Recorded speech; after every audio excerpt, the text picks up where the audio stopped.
Večeras nastavljamo propovjedi iz Otkrivenja. Za vrijeme avgusta smo napravili jednu pauzu i sad nastavljamo. Ako se sjećate, završili smo sa 7.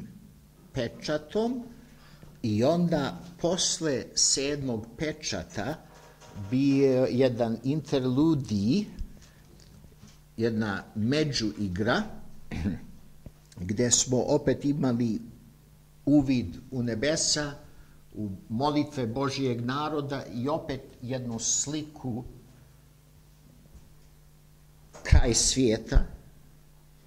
I onda sad nastavljamo u osmo poglavlje i nastavit ćemo sa 6. stihom, gdje vidimo početak sljedeće serije 7 sudova. Ima 7 velikih sudova u Otkrivenju, ima 3 serije od 7 sudova.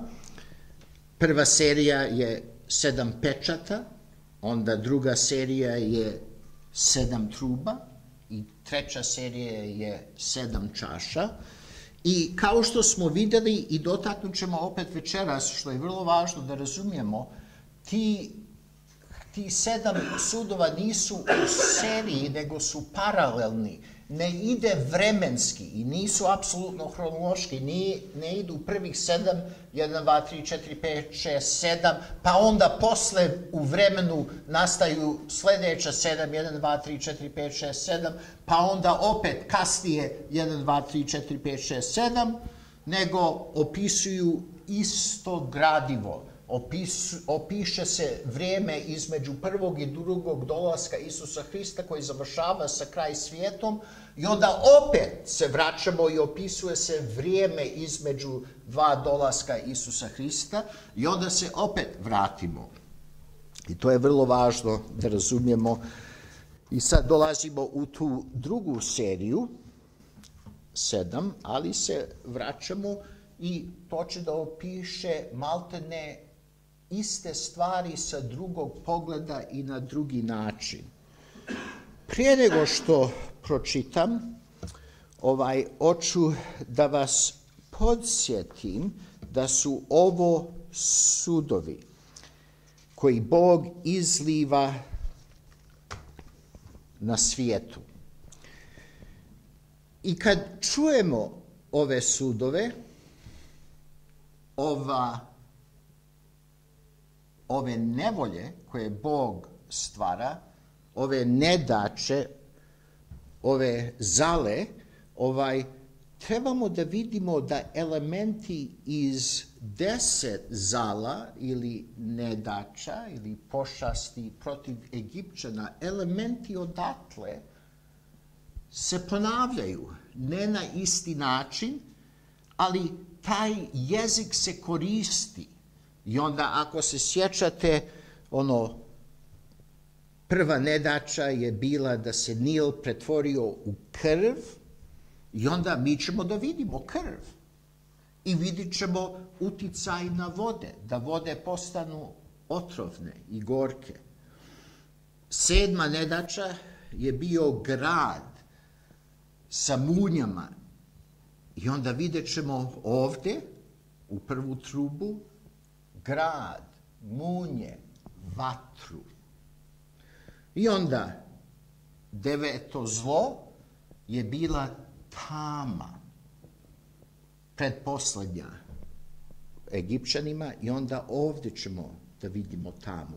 Mi ćemo pročitati ovaj pasus i onda ćemo početi večeras. Glavni cilj je da se opremimo da razumijemo ovih 7 truba i ovih 7 sudova.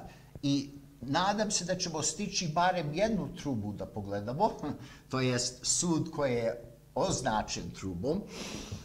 Ali prvo bit će od velike pomoći da pogledamo šta će nam pomoći da razumijemo šta se dešava. Dakle, 8. poglavlje, strana 1102.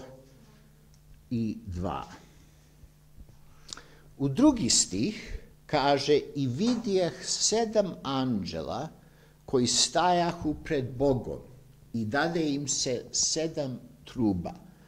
Onda od 3. do 5. stihu imamo interludiji, jedno međurazdoblje gdje se nešto drugo dešava.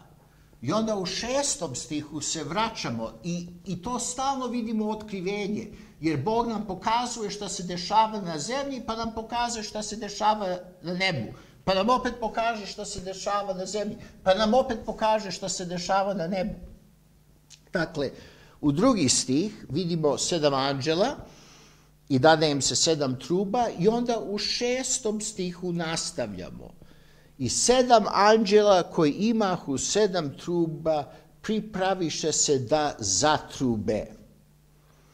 I prvi anđel zatrubi i posta grad i oganj smješani s krvlju i padoše na zemlju i 1/3 drva izgorje i svaka trava zelena izgorje.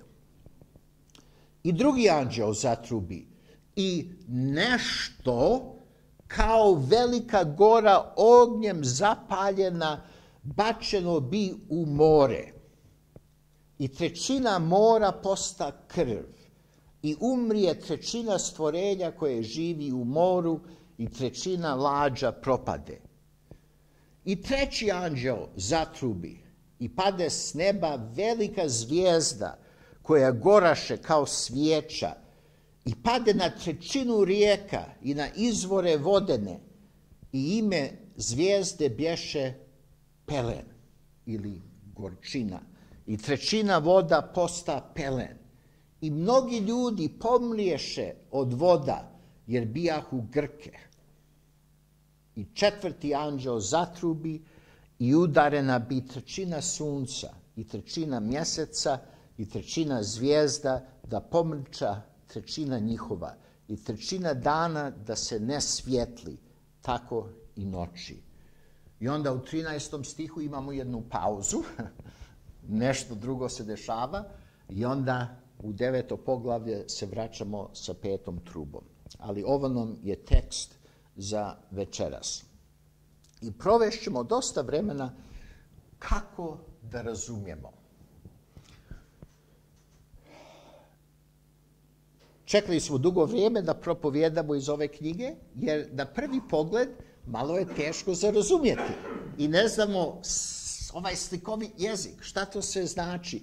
I ovo poglavlje ima dosta fantastičan jezik i slike. Grad, oganj, smešan s krvlju, uništi 1/3 drva. Nešto kao planina koja gori bi bačena u more. Velika zvijezda koja gori padne na 1/3 rijeka. 1/3 sunca i mjeseca je udarena. Šta ovo sve znači? I onda da vam prvo dam jedan primjer šta ne znači. Jedan pogrešan postupak.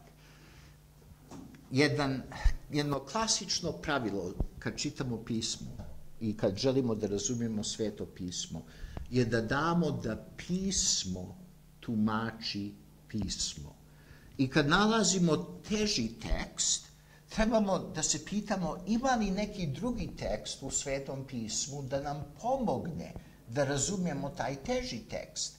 I Bog nam je dao da možemo da razumijemo uz pomoći Svetog Duha pismo. Ali ključ je da gledamo u pismu, a ne da gledamo u novinama i okolo sebe.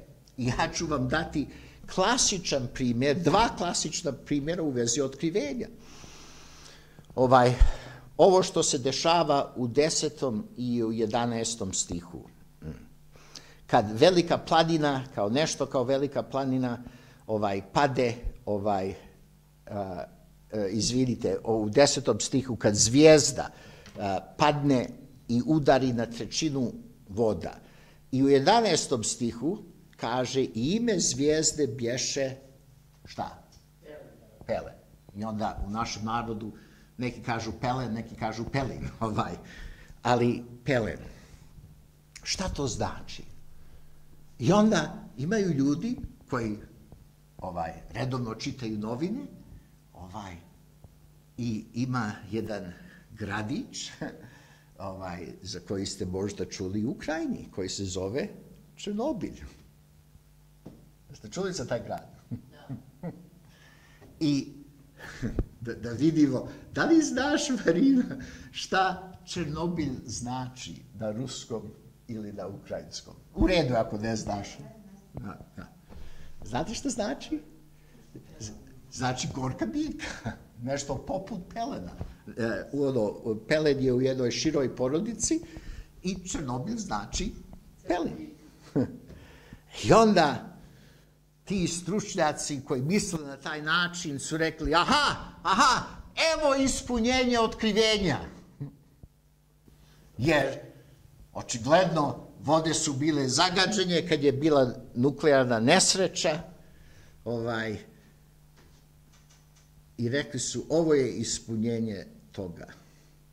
I odgovor je, ne, to nije ispunjenje, to na neki način može biti jedna manifestacija opšte pokvarenost svijeta i opšteg gnjeva koji Bog izliva, ali to nije ispunjenje ovoga. I ovo nisam izmislio, nego zaista ima puno ljudi koji su to govorili. I onda oni su to plasirali negde na kraj svijeta i rekli su sad možemo da očekujemo kraj svijeta. U Otkrivenje 17 opisuje se jedan zvijer sa 10 rogova. I bila je jedna grupa ljudi koji su stalno gledali novine i čitali šta se dešava okolo svijeta, i onda prije nego što je Evropska unija bila formirana, bila je Evropska ekonomska zajednica, ako se sjećate možda toga. I prvo je bilo 4-5 država, pa su se onda pridružile još 4-5 i broj se približavao 10. Aha, eto, ovo je ispunjenje, zvijeri, i sad će da bude kraj svijeta. Ali onda 11. država je primljena, pa 12. pa 20. pa 25. i sad imamo ne znam koliko, 27 ili nešto tako država u Evropskoj uniji. To nije način kako da gledamo, nego trebamo da gledamo u pismu i da razumijemo pisma iz pisma i da razumijemo da Otkrivenje nije takva jedna knjiga koja nam daje takve opise, nego cilj je da ohrabri one vjernike u prvo stoljeće, kad vide da Rim usurpira Božju silu i snagu. Normalno, Rim ne može da uzme od Boga silu i snagu, ali Rim se pravi kao da je Bog i kao da je Rimska imperija Božje carstvo, a nije. I onda Bog hoće da pokaže tim hrišćanima, ne, ja Bog vladam. Ja sam Bog, ne imperator, ne Neron, ne Domicijan, ne bilo koji drugi, nego ja sam Bog. I Božje carstvo je ono carstvo koje će na kraj da opstane, a sva druga carstva će da propadnu. Ali vi ćete da ostanete u konačno carstvo. To je na jedan način velika poruka knjige Otkrivenja, da ohrabri ljude i da ohrabri ljude u sred nevolja, i dio tih nevolja Bog izliva na grijeh. Kako da razumijemo onda, da damo da pismo tumači pismo, i kako gledamo u pismu, pomoći da razumijemo ove trube, kao i čitavu knjigu Otkrivenja, je da se sjetimo da jezik je slikovit jezik. I trebamo da razumijemo šta taj jezik znači. I to se vidi od samog početka. Na samom početku prvog poglavlja Isus drži 7 zvijezda u desnoj ruci. Kako može Isus da drži zvijezde u ruci? I onda nije sad da mi razmišljamo koliko je on velik, ako je prosječna zvijezda ne znam koliko puta veća od zemaljske kugle, koliko veliko treba ta ruka da bude da drži 7. To nije bit. To nije bit. Nego Isus drži moć u svojoj ruci i kao što vidimo, on nam kaže da te zvijezde predstavljaju anđele ili glasnike crkve. I onda izlazi mač iz Isusovih usta.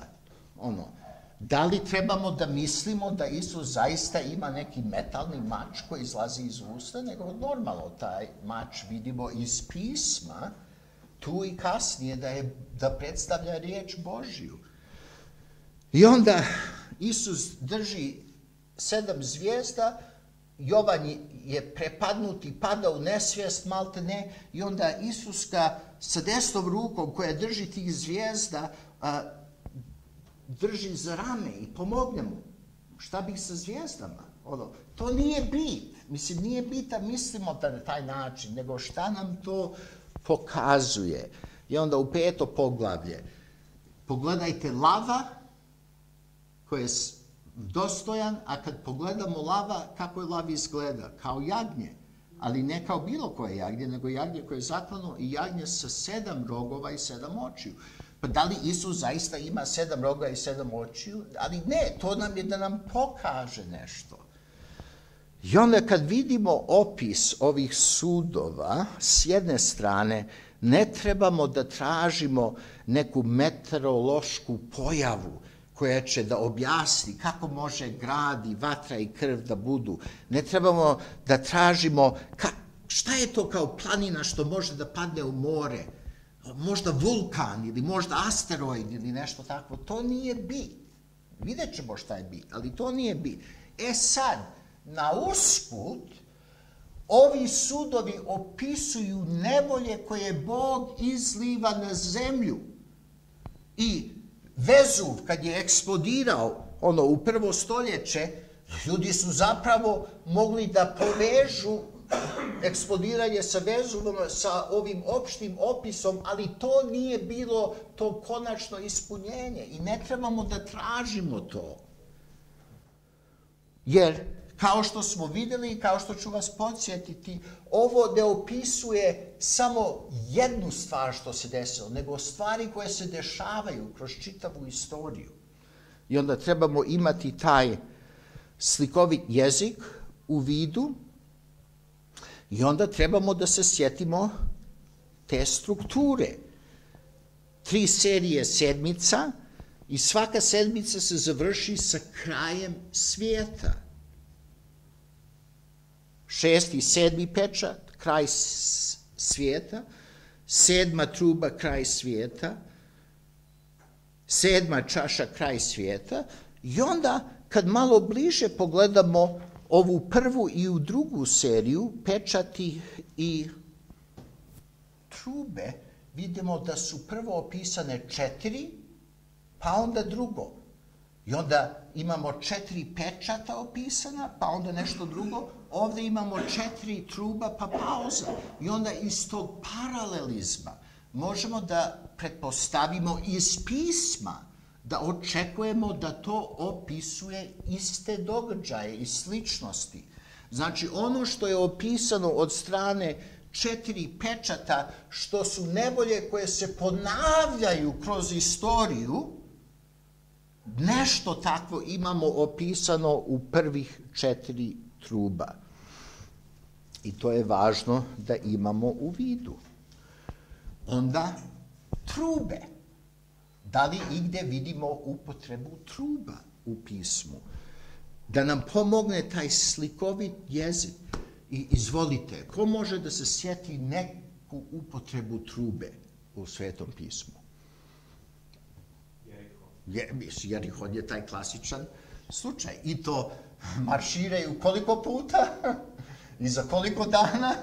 7. I na kraj truba. I onda truba u Svetom pismu u slučaju Jerihona objavljuje sud i propast. Gideon, što smo čitali u knjigu o sudijama, i on uzme trube. I kad zatrube trubama, i to objavljuje sud. i poraz neprijatelja. I onda trube objavljuju rat, objavljuju sud, objavljuju nevolje. Posle 10 zala, trube objavljuju Božje prisustvo među svojim narodom. I kad zatrubi na Sionsku goru, ljudi koji su vjerni su zastravljeni. To je taj slikovit jezik, to je što trebamo da imamo u vidu. I onda pri drugog dolaska Isusa opet će truba da zatrubi. Onda, kao što smo videli smo elemente iz 10 zala. Videli smo krv i unišćenje voda, kao što kad je Nil se pretvorio u krv. Videli smo grad, munje i vatru. Videli smo tamu. To je bilo prisutno kad je Bog izlivao gnjev na Egipćane i to je opet ovdje prisutno. I mnoge od tih nedaća su uticale da stvore glad i da unište hranu također. I onda, koristeći princip pismo, da tumači pismo, šta su te nevolje u Egipt značile? Koja je bila Božja svrha da izlije takav gnjev na Egipćane? I sjetite se, studirali smo kroz drugu knjigu Mojsijevu i s jedne strane Bog kroz ta zla pokazuje da je on Bog. Ra, Bog sunca nije Bog, Bog žaba nije Bog, Bog Nila nije Bog, nego je Bog. I isto kako kroz te nevolje Bog kazuje da je Bog kroz nevolje koje Bog izliva na svijet, Bog pokazuje da svijet nije kraj, nego je Bog kraj.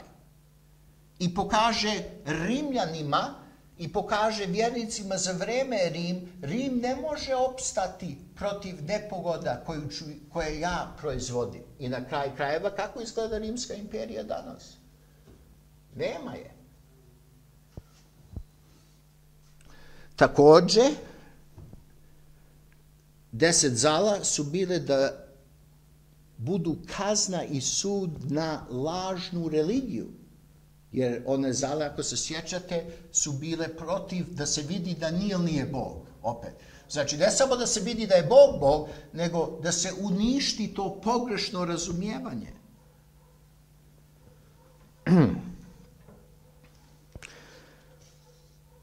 I onda, za vreme Rima, oni su imali lažne bogove, također. Oni su ulagali svu njihovu nadu da će oni da stvore savršeno društvo i utopiju i da će Rim biti vječit, ali nije. I onda isto što vidimo u 10 zala da postaju teže i teže i teže dok na kraj ne pukne faraon, tako reći, i ovi sudovi postaju teži i teži. Ovi su opisani na jedan teži način nego 4 pečata, a onda kasnije 7 čaša su opisani još jači i kako idemo, sve postaje jače i jače. I sjetite se šta je bilo sa faraonom. Pustite moj narod. Neću. Bog udari. Ok, sad ću ih pustiti. Promijenio sam mišljenje. I onda Bog još jače udari i još jače udari, ne bi li se faraon opametio sa jedne strane, ali u isto vrijeme da ga kazni zbog toga što je toliko tvrd. I onda se to dešava. To je u ovome da razumijemo. I onda vidimo još nešto ovdje. Vidimo trećina se ponavlja, je li tako? Trećina voda, trećina sunca, trećina mjeseca, Znači, ovi sudovi nisu potpuni, nego su ograničeni. I onda Bog pokazuje kroz ograničene sudove da ljudi trebaju da shvate da jednog dana će biti jedan veći sud. I ovi ograničeni privremeni sudovi su da vode ljude na pokajanje i da razumiju. I Bog koristi i prirodne, takozvane nepogode, ali to nisu prirode, nego je Bog iza njih. Da uči ljudima da ne mogu da se oslanjaju na ovom svijetu u prirodi, takozvanoj bez Boga. Bog je suveren i Bog šalje. Ovo su ograničeni, ali jednog dana neće biti ograničeni. I vidjet ćemo kasnije još citata i aluzija iz pisma.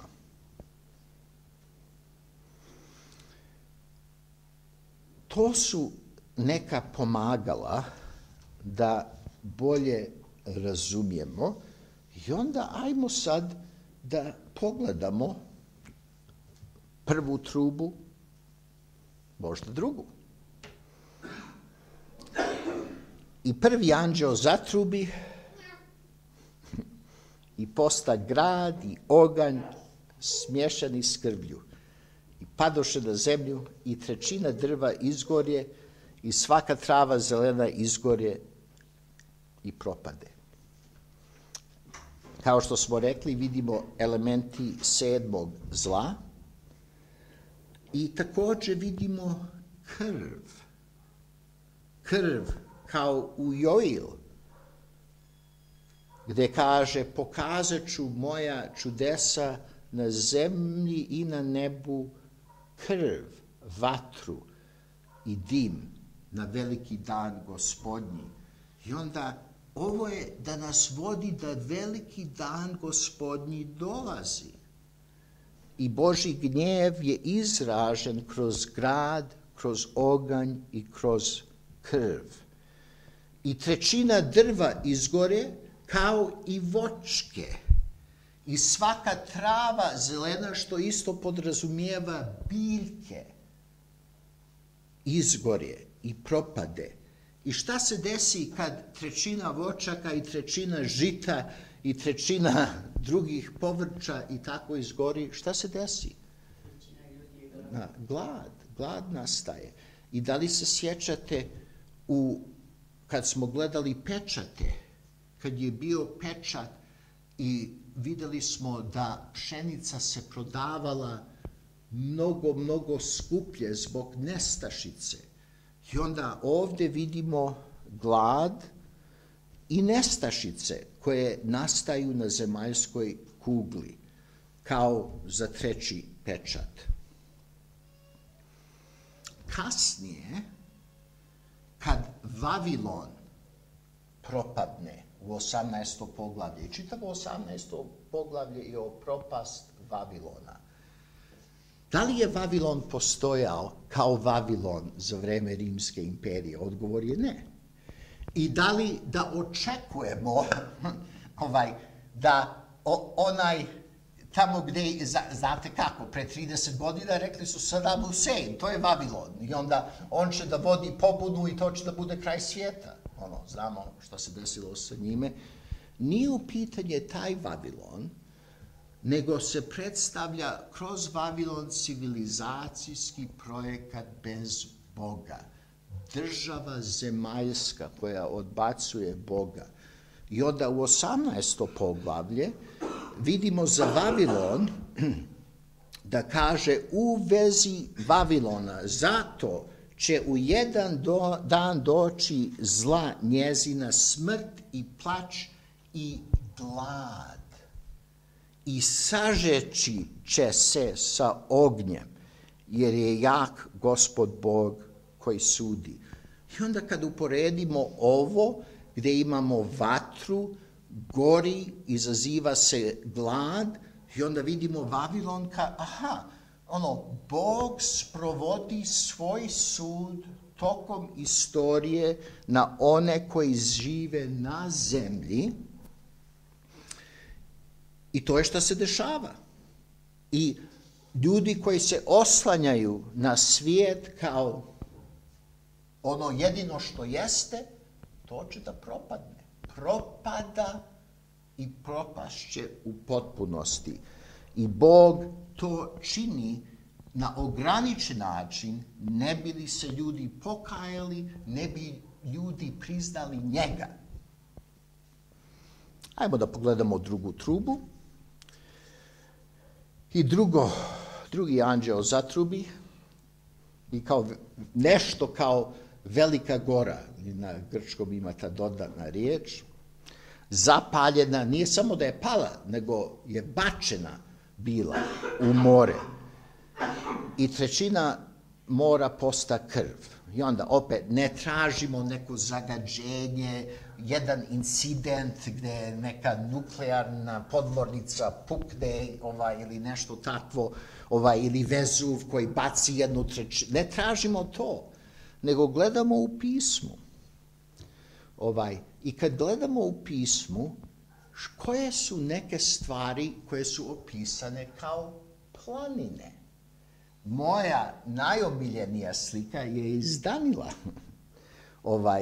gde kaže da je jedan kamen udario veliki kip i taj kamen je rastao i rastao i rastao dokle nije postao planina i ispunio čitav svijet. I to je Božje carstvo. Znači, planina se koristi da opišuje Božje carstvo, a također se koristi da opiše zemaljsko carstvo, to jest Vavilon.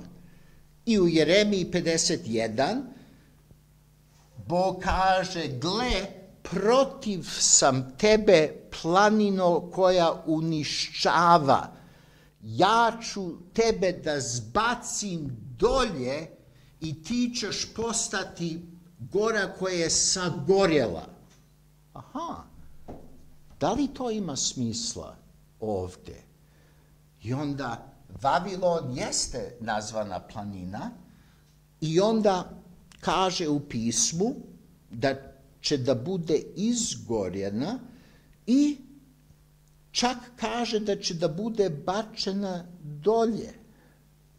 I onda kad vidimo tu planinu koja je bačena u more, kad gledamo planinu kao objekat, ne kao sredstvo, kao objekat, Bog izliva svoj gnjev na civilizacijski projekat bez Boga na zemaljski grad i baca ga. I to je što se dešava ovdje. I kad kasnije dođemo do 18. poglavlja, i onda vidimo baš to. I uze jedan anđeo, jak kamen veliki kao kamen vodenični i baci u more govoreći tako će sa hukom biti bačen Vavilon, grad velik, i neće se više naći. I onda to nam zaista pomaže da razumijemo, aha, ta druga truba, ono u čemu se ljudi nadaju, zemaljski grad je bačen. A u isto vrijeme vidimo uticaj na more. Ova prva truba je imala uticaj na zemlju, sad ova druga truba ima uticaj na more. Slikovit, opet poput Nila, voda, i u Nilu ribe su umrle i možemo pretpostaviti da ovdje, u ovoj katastrofi koja je opisana, da također sudjeluje za glad.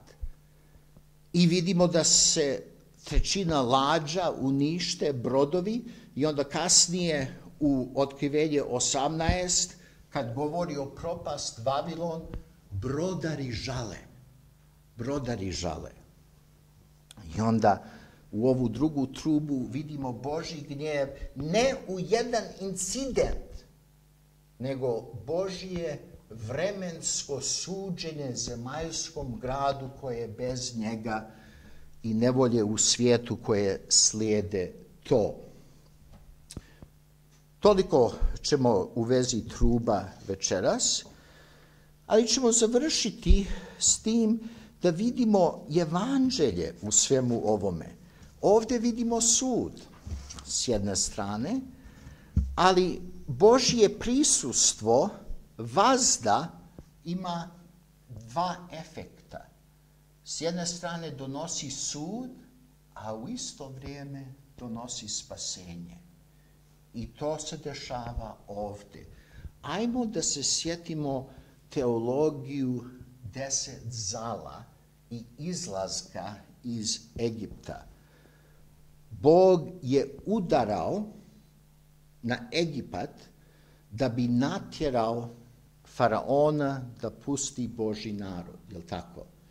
I onda to isto sredstvo koje je bilo sud za zemaljski grad, za bezbožnika, je bilo sredstvo spasenja za Božji narod. Sad, to što je bio jedan mikrokozam nije apsolutno isto, nego je dosta drugčije, ali taj princip vidimo da kroz zala koju Bog izliva kroz truba, na kraj će Božji narod da bude izvađen iz ovog svijeta i Božji narod će da nastavi sa Bogom u novu zemlju i u nova nebesa. I onda to je vrlo važno. Sudovi označeni trubama su sudovi prije izlaska Božjeg naroda iz ovog svijeta konačnom domu. Veliki izlazak. I to je tema koja se prati kroz čitavo pismo. A onda, od pomoći i ohrabrenja je da pogledamo ove sudove pojedinačno i s jedne strane, dokle smo na ovoj zemlji, mi ćemo patiti kad Bog izliva sud među nama i okolo nas. Znači, mi nismo zaštićeni od toga na materijalan način, ali u tome smo zaštićeni duhovno. Nažalost, kako reaguju bezbožnici, kako trebaju da reaguju da se pokaju i da dođu Bogu, ali neće, kako čitamo u Otkrivenje, neće da se pokaju. Međutim, iako mi osjećamo uticaj tih nevolja na svijet, trebamo da vidimo da svaki taj sud ima nešto obrnuto što nam pokazuje konačnu Božju milost nama. Znači, u prvu trubu imamo propast drva i trave. Je li tako? A na kraju Otkrivenja, šta mi nađemo? Drvo života koje ne može propasti, koje daje život va vijek vijeka.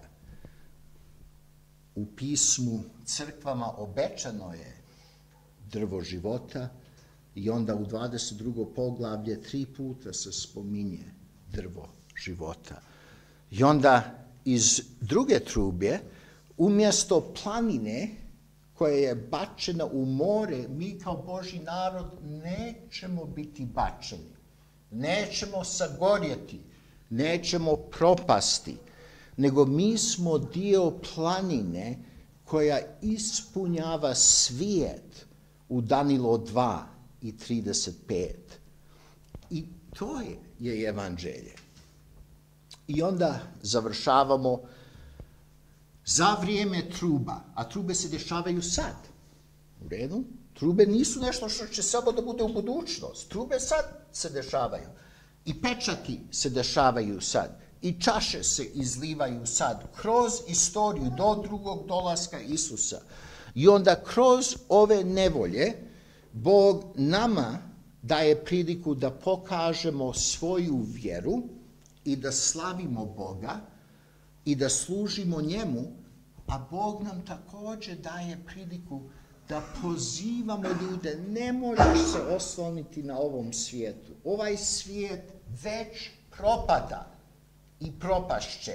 I svakako dobro je biti dobri upravitelji svijeta i zemaljske kugle koje nam je Bog dao, u kojoj živimo, ali to nam nije konačna nada.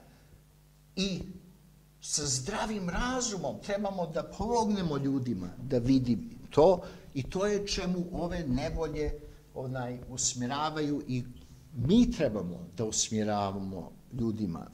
Budimo odgovori na ovoj zemaljskoj kugli, ali ova zemaljska kugla propada i propašće. Da se pomolimo Bogu. Bože, ti imaš divnu budućnost za nas. Mi sad vidimo i sad ispovjedamo, ti si Bog i ti si konačan i tvoje carstvo je vječno.